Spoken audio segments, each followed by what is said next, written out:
Et bien salut à tous les fans de Dragon Ball, c'est Trunks Review. On se retrouve aujourd'hui pour une nouvelle vidéo qui est un deuxième épisode des incohérences sur Dragon Ball. Pour le premier épisode, on avait parlé du Super Saiyan 3 et de la détection de puissance en général. J'ai beaucoup apprécié le fait de voir votre avis dans l'espace commentaire. Chacun allait de sa petite explication et j'ai trouvé ça assez cool. En tout cas, pour la vidéo d'aujourd'hui, on va s'attaquer à un autre sujet qui est le Goku de la timeline de Mirai Trunks. Donc c'est un sujet qui est un peu différent du premier, mais on reste quand même dans le même univers. Donc avant tout, je tenais à remercier un des frérots qui m'a envoyé un mail et qui m'a contacté très gentiment pour me proposer cette idée de vidéo.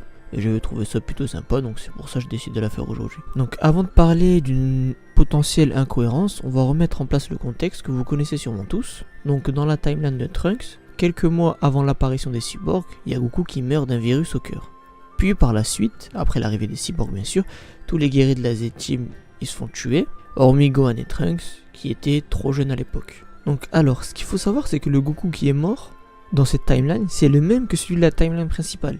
Donc logiquement, s'il meurt, qu'est-ce qu'il va faire? C'est aller chez Maître Kaio, comme lorsqu'il est mort lors du combat avec Raditz, ou encore à la fin du combat contre Cell, lorsqu'il s'est sacrifié, il est parti chez Maître Kaio s'entraîner. Et ce fut aussi le cas pour les autres guerriers, lorsqu'ils sont morts contre le combat avec Vegeta, ils sont partis chez Maître Kaio. On les voit même durant l'arc Namek, on les voit lorsqu'ils parlent à Goku, Gohan, Krillin, par l'intermédiaire de Maître Kaio, on les voit qu'ils sont sur la planète pour partir s'entraîner en quelque sorte. Alors donc, on suppose tout logiquement qu'il est parti chez Kaio s'entraîner, et quelques mois plus tard, il a dû voir ses amis le rejoindre lui aussi, puisqu'ils se sont fait tuer. Donc à ce moment, on peut pas dire que Goku, il est pas au courant de ce qui se passe sur Terre. Malgré le fait qu'il est mort 6 mois avant, il est quasiment sûr que Goku de cette timeline est au courant de l'arrivée des cyborgs, de la mort de ses amis, etc.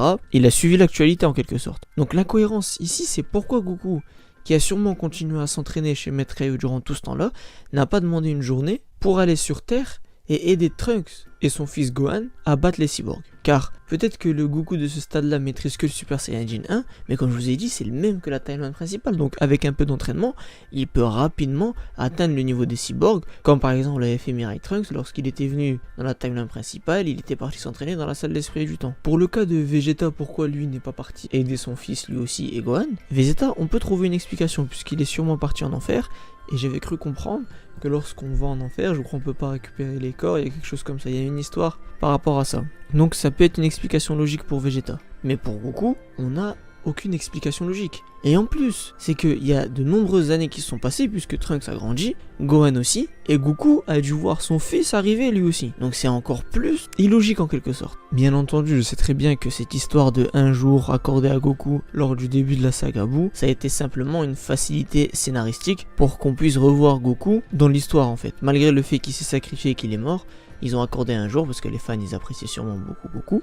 Et c'était une facilité scénaristique pour qu'il revienne sur Terre. Sauf que comme toutes les facilités scénaristiques, elle apporte son lot d'incohérences. Surtout celle-ci qui est pour moi très flagrante et on n'en parle pas forcément assez. Enfin j'ai pas beaucoup vu de personnes en parler. Mais je ferai une vidéo un peu plus consacrée là-dessus sur les facilités scénaristiques et les incohérences qu'ils rapportent. Si j'ai le temps bien sûr. En tout cas comme je viens de le dire, il y a très peu d'explications sur cette non-intervention de Goku et on pourrait simplement dire que c'est une incohérence. Cependant après avoir beaucoup réfléchi sur le sujet, la seule explication possible que j'ai trouvée est la suivante. Il est possible que Goku ait pensé qu'il devait laisser la place aux jeunes comme il avait fait lors du combat contre Buu pour eux-mêmes s'occuper de leur avenir. Même si c'est pas forcément très cohérent parce qu'à l'époque où il avait laissé soi-disant la place aux jeunes, il y avait la fusion entre Goten et Trunks qui pouvait peut-être assurer un meilleur avenir. Sauf que là, il y a Gohan qui je crois à l'époque ne maîtrisait même pas le Super Saiyajin. Il y a Trunks qui était super jeune donc ça n'explique pas forcément cette non-intervention encore une fois. Et même au niveau de l'arc Zamasu, où est Goku à ce moment-là? Ça veut dire qu'à un moment donné, il est possible qu'on ait eu 3 Goku dans la même timeline. Le Goku de la timeline de Trunks,